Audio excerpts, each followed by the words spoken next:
folks. Yes. Is it live? I don't know. I've had issues. I've had issues. Greetings, folks, and welcome. Yeah, sorry I'm slightly late. I just had technical difficulties, I think is the polite way of putting it. But yes, it's I, the Sultan of the Pseudopod, Tim Mendes. Yeah, I'm here to talk about my long history with Eerie River Publishing. Yeah, for all you tuning in and going, wait a minute, that ain't Michelle River. No, I have assumed control for the following hour, basically. So yeah, I'll be waffling for you for a bit, and then I'll be doing a little competition in a while. And oh, I've got issues here. How do I do that? I usually use StreamYard, but I'm doing it directly through Facebook, so I don't know if this is working or not. I haven't a clue. Um,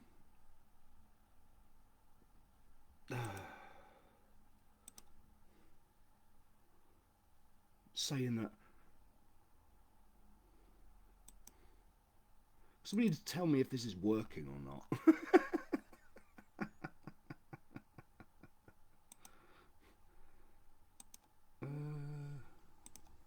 Anyway, I'm just gonna go because if this doesn't work, it doesn't work. It's fine. It's fine. I am joined by my sinister sidekick, Mr. Pompey, and yeah, he's basically been sitting on a huge stack. Yeah, this is all my various work with Eerie River Publishing. Now, I I discovered Eerie River quite early on in my writing career. In fact, the first book I was ever published in, one of the other authors in that book was Michelle River, and through it was an author group set up for that anthology to promote it, and Michelle was in there, and she put and I discovered Eerie River, and so I submitted to their first It Calls From anthology, which was It Calls From the Forest. This little devil here. It's a very, very funky book. Now, I was really lucky to manage to get two stories in that. The first one, there's a bit of an amusing story about it. It's called Rouse Them Not, and I initially sent it to a children's horror anthology.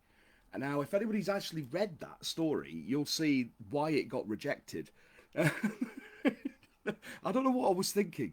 I don't know what I was thinking. It's because I've got a sort of very skewed thought of what is acceptable for children and what isn't. Um, yeah, it was. But yeah, anyway, and I sent it in to Michelle, and it was Alana at the time who was working as editor with her, and they sent me a thing back saying, "Really like this. Could you do some more? Like go darker with it?" So I did, uh, which is kind of the story of my career. It grew by like a couple of thousand words. Yeah, so that got in, and I'd also written because I wasn't sure that was going to happen, and you could do two submissions. So I sent in another one, which was one of my first Jurigathy stories. Jurigathy is my creation, and my great old one is Jurigathy the Scavenger, the parasite god. And I sent in a second one called Matter of Recycling, which is linked to that cycle. And yeah, and they like them both, and I've got both in there. So I'm very proud of this. This has a very special place in my heart. It Calls From the Forest, and it had great reception and things like that. And my stories were well received as well, so it helped me immensely. It helped a lot with my confidence and all that kind of stuff. So that was great. And then so when they put out the call for the second one, which was It Calls From the Sky, I had to have a punt for that as well. And my story in that is called, what the hell is it called? Oh, it's called On a Wing and a Prayer, which is set during the Second World War and features the great old one Ithaca, the Wind Walker. So it's set up in Scotland, and it's one of my few mythos stories that aren't set in Cornwall, but there is a link to that cycle in there, so it's kind of an offshoot. I've done a couple of things up in Scotland now, so it's kind of like another sub mythos within the sub mythos of the mythos. Just don't think about it; it'll give you a nosebleed. But anyway, yeah, that was well received as well. It's another great anthology. Some great stuff in there from people like Chris Hewitt and David Green and all. Well, no, actually, David's not in that, is he? And a lot of the usual suspects. It's another great one. Now, the third It Calls From anthology, I managed to get into that as well, which was It Calls From the Sea, and I I'll tell you why I had to submit to that one. It was because of that cover. I mean, look at that. That's just incredible, isn't it? And so it had to be done. And I wrote, I was trying to think that, when it's all about sea, you're going to get a lot of stories about sharks. You're going to get a lot of stories about krakens and maybe Cthulhu, maybe deep ones, right?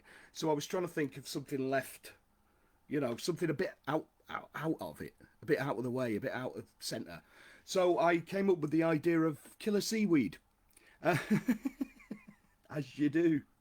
Yeah, the story is called Fronds, and it's again part of the Jurigothy cycle, but part of the proper Jurigothy cycle, the main cycle, and actually acts as a side story to a book that I'll be discussing in a wee while. So we'll put a pin in that one. We'll be coming back to it.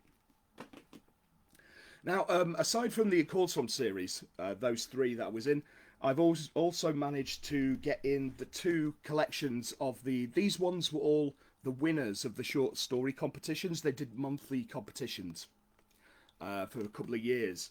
The first year, I think, what was the theme? The theme was monsters. No, it wasn't. It was classic horror tropes. That was it. It was horror tropes. And I'd wrote a bunch of them. I that year, because it was the lockdown year, so I used a lot of the monthly prompts as just writing prompts. And a lot of those stories have gone on to be included in my collections or placed elsewhere. Because a lot of them, they'd started out as as intended to, to submit for the competition, but they'd gone way over the word count or way off off the mark in terms of hitting the brief. You know what I mean? So yeah, but the 1 month that I was convinced I wasn't going to bother, because it's not really a thing that I really thought about, because I mean it was clowns, basically clowns and circuses, and I'm kind of indifferent. I don't find clowns creepy. I tend to find them more annoying than anything. It's like when I was a kid, I actually booted a clown in the shin because he made me jump. So yeah, I'm kind of indifferent, and I couldn't really, and I had a brief thought and I didn't think of anything, and then I was having one of those late night rambling conversations with another author. May have been drinking, and we were talking about crap 80s horror movies that we love, and the one that sprung to my mind was Killer Clowns from Outer Space, which is an absolute masterpiece of trash cinema. So that and I just thought, ooh, I could, if I went Lovecraftian instead of Alien, that'd work. And I wrote Tasty Treats, which won, and and I wrote it in about 3 or 4 hours. I just sort of bashed it out, and it was like right up to the deadline and all. And I didn't think anything had come of it, because it's incredibly schlocky and pretty disgusting as well. But it turned out that it's actually one of Michelle's favourites of my work. So what can you do? Yeah, and it was it's been, again, a lot of people seem to like that one, and for me it was just one of those stories that it was just kind of like, and yeah, which is great. I love it when that kind of thing happens. It's kind of serendipitous. So yeah, the following year was monsters. It was all monsters. And I managed to get 2 in this one.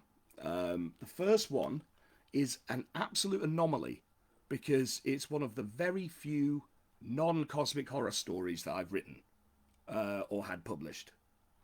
It's actually a straight vampire story. Well, it's not a straight vampire story, because it's vampire pirates. Yeah. It's called The Suckling Pig. And yeah, I had fun with it.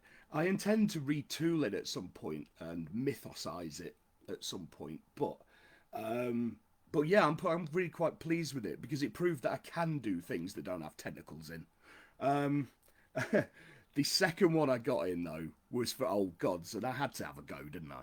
And it's one of my personal favourites because it's one of my Eugene Angove stories. Eugene Angove is he's a recurring character in several novelettes that I've written, and he's a bungling Edwardian explorer with his faithful valet Hampton. You know, it's very PG Woodhouse, all oh, stiff upper lip out, chap, you know, all that kind of business.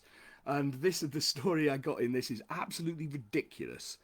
So I'm really pleased, I'm really proud of it. It's one of my personal favourites of my work because it's so ridiculous. It's called Eugene Angove Loses His Marbles. Yeah, there you go. So yeah, that's Monsters and Mayhem, which yeah.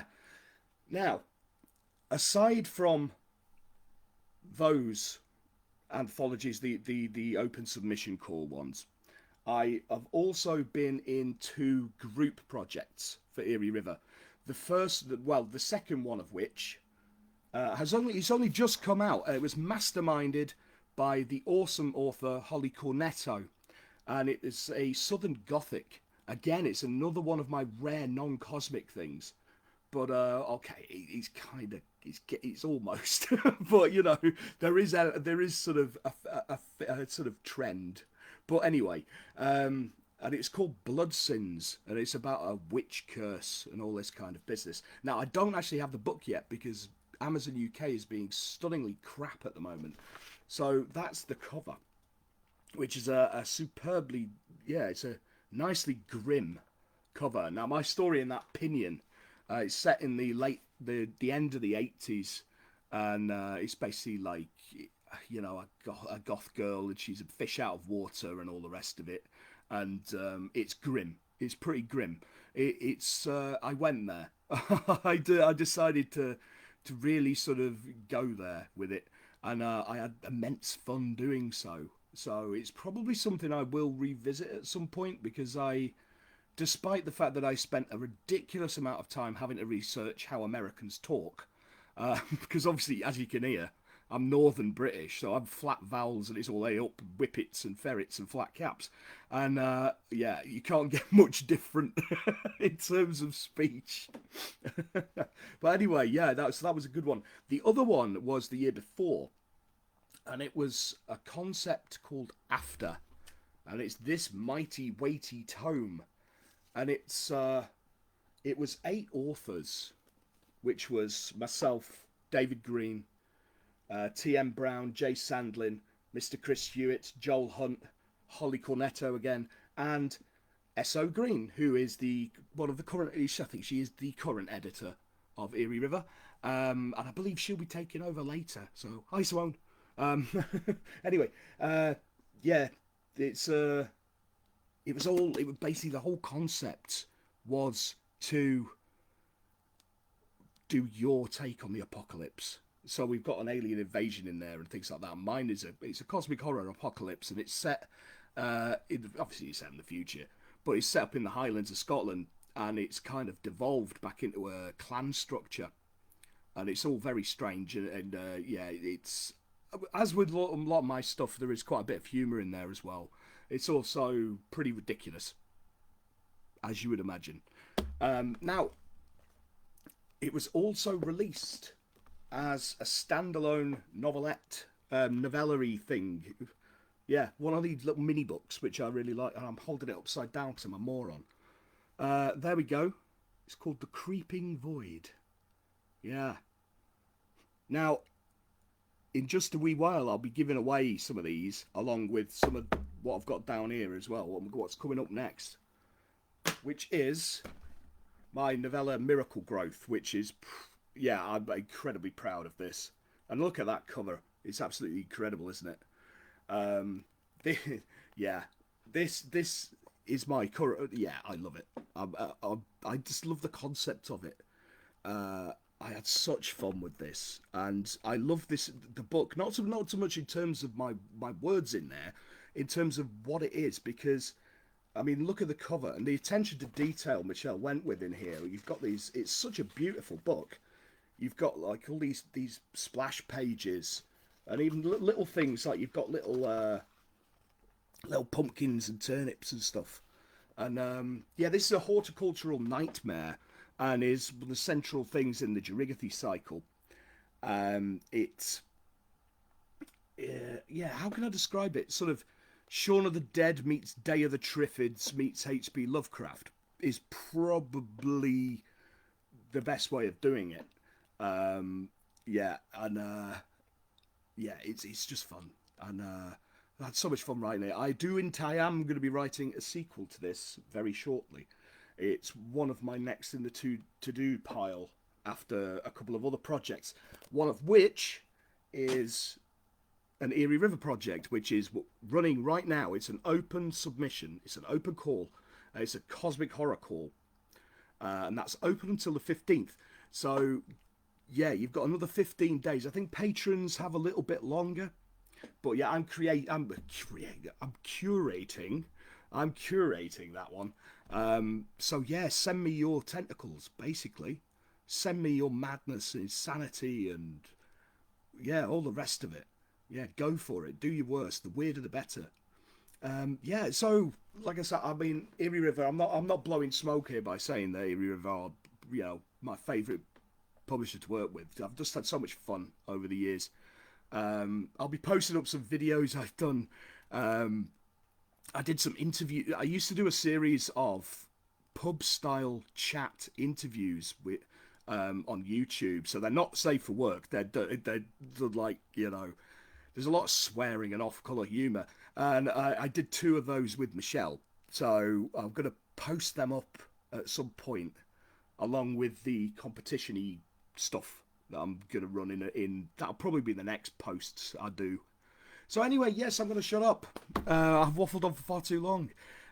Yeah, thanks for listening. I hope it's all worked. Otherwise, this has been an exercise in futility. But yeah, so thank you all for watching, and thank you all for your support, and thank you all for buying things and enjoying things, because yeah, it means a lot to me. So thank you, and good night.